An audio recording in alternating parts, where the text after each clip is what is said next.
Así que vamos a hablar de eso con un crítico de cine, con el fundador de Civil Cinema, Cristian Ramírez, periodista.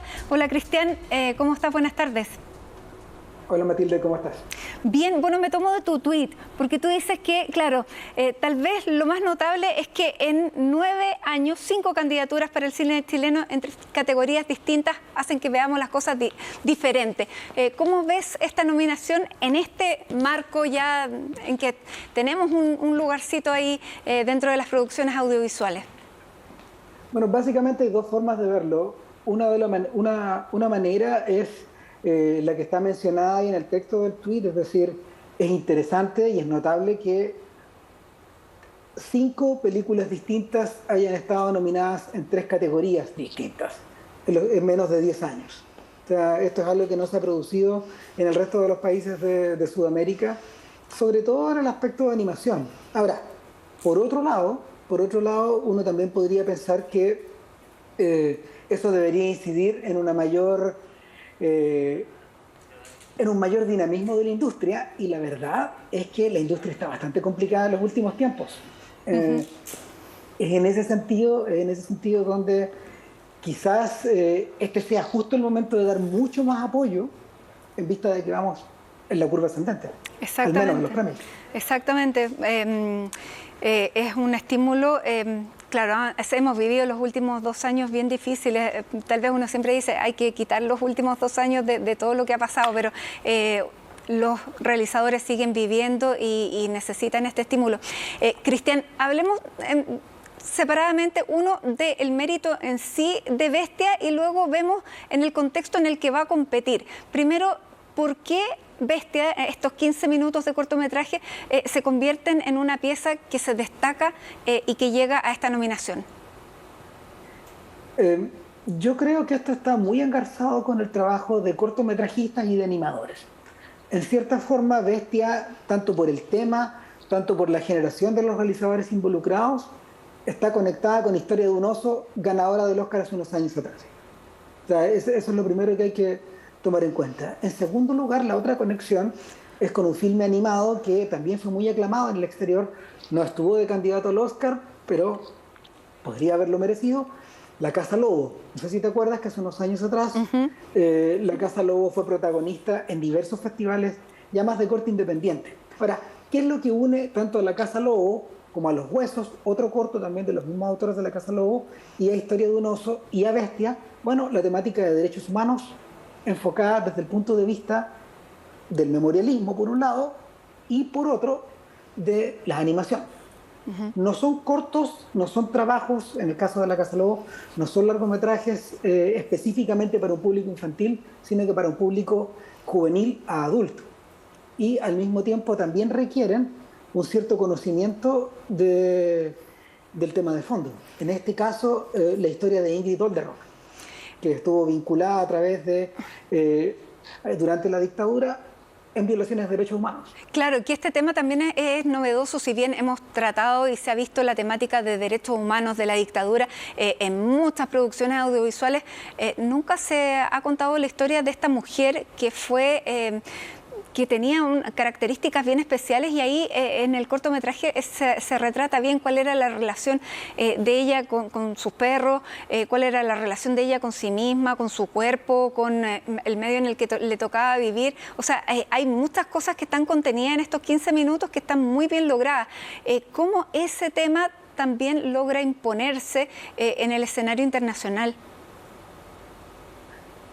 Yo creo que precisamente llama la atención, bueno, la condensación y lo efectivo de esta historia que está narrada sin diálogos, porque eso hay que puntualizarlo. Al revés de lo que ocurre, por ejemplo, con La Casa Lobo, esta película no tiene diálogos, en ese sentido se parece mucho más a Historia de un oso. La temática, por cierto, es mucho más dura que Historia de un oso, y mucho más gráfica, por decirlo de alguna forma. En ese sentido, además, yo creo que la película hace un muy buen uso de la animación en clave stop motion. Tal como ustedes especificaban en la nota anterior, se nota el nivel de escrupulosidad, de detalle alcanzado por parte de los autores, el nivel de entrega también, esto de que los alimentos, por ejemplo, hayan sido en realidad alimentos, y que los objetos de la casa hayan sido de distintas texturas, que todo eso pueda notarse, que todo eso pueda tener cierta densidad, cuenta específicamente como uno de los factores que son en general tomados en cuenta a la hora de otorgar estas nominaciones y finalmente repartir estos premios.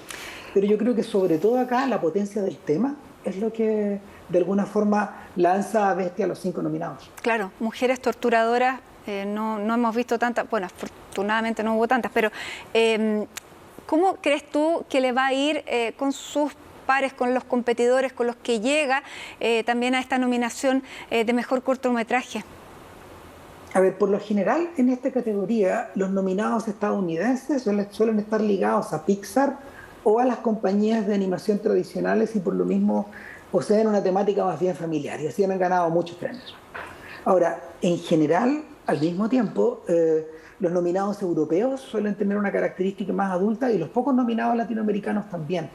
En ese sentido, yo creo que puede hacer la diferencia. ¿Cuál es el problema? Probablemente el éxito de Historia de un oso es muy cercano.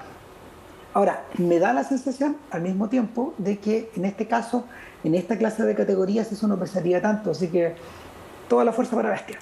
Claro, esperamos que sí. Es muy cercano para nosotros, pero con la cantidad de veces que ganan las películas norteamericanas, ganan todos los años, ahí no tienen ese sesgo. Cristian, y bueno, por último, ¿cómo destacarías también el trabajo de Hugo Covarrubias y el equipo que realizó este corto? Mira, yo diría que desde todo punto de vista extraordinario. Sobre todo, a mí lo que me impresionó de Bestia, aparte de la temática, digamos que es muy fuerte, son los recursos físicos que se utilizan.